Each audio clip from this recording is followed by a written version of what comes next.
آپ کو ٹارگٹ کر رہا ہے؟ خصوصاً باجوڑ میں GUI جو ہے مسلسل ٹارگٹ ہو رہی ہے. ابھی یہ جو واقعہ ہوا ہے خصوصاً اس میں 50 سے زیادہ لوگ اس میں شہید ہو گئے ہیں. کون ٹارگٹ کر رہا ہے GUI کو؟ دیکھیے وہ تو جنہوں نے ٹارگٹ کیا ہے انہوں نے ذمہ داری بھی قبول کی ہے، لیکن یہ ہم ان کو بتا دینا چاہتے ہیں کہ جمعیت علماء اسلام پاکستان میں جید علماء کرام کا سب سے بڑا فورم ہے. تمام دینی مدارس، ان کے علماء، اساتذہ کرام سب کے سب اس روش کو خلاف شریعت کہتے ہیں. اسلحے کی اس جنگ کو پاکستان میں غیر شرعی قرار دیتے ہیں، اور کچھ لوگوں کو کوئی حق حاصل نہیں ہے کہ وہ ایک مسلمان کا خون بہائے. بغیر بے گناہ مسلمان کا خون بہانا، نبی علیہ الصلوۃ والسلام نے فرمایا کہ پوری دنیا کی تباہی اللہ کے لیے آسان ہے، لیکن اللہ پر ایک مومن کا قتل بہت بھاری.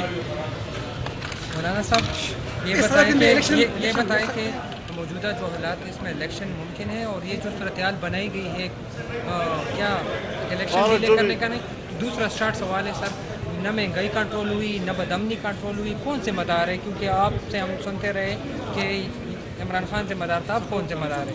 دیکھیے اب میرے خیال میں یہ قومی سانحہ ہے، ہمیں اس پر کوئی اسکورنگ نہیں کرنی چاہیے.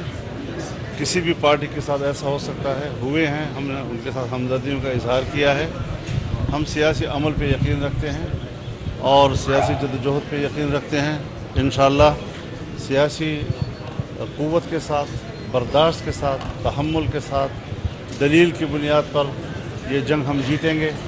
اور جو لوگ دہشت پھیلا رہے ہیں، بے گناہ مسلمانوں کا خون بہا رہے ہیں اور اس پر فخر کر رہے ہیں، ان کے لیے شرم کا باعث ہونا چاہیے. ان کو یہ معلوم نہیں کہ ہم کس قدر گمراہ ہیں، گمراہی کی انتہا کو پہنچ چکے ہیں یہ لوگ، اور سمجھتے ہیں کہ ہم شاید دین کی اور اسلام کی خدمت کر رہے ہیں. مولانا صاحب PDM کو اس وقت کہاں دیکھ رہے ہیں؟ کیونکہ ایک جماعت ایسی ہے جو کہ انتہائی سخت موقف اختیار کیے ہوئے، خاص کر باجوڑ دھماکے کے بعد وہ بیان بھی دے رہے ہیں، وہ الزام تراشی بھی کر رہے ہیں. آپ کا اپنا اس حوالے سے موقف؟ میں حضرت کسی کا رد عمل نہیں دوں گا اس طریقے سے، نہ میں اس حوالے سے کسی کو فریق بناؤں گا. ہر ایک اپنے عمل کا خود جواب دہ ہے، اور ان کی اپنی سیاسی تربیت ہے. جیسی تربیت ہوگی، جیسا ظرف ہوگا، اسی طرح کا مظروف ہوگا.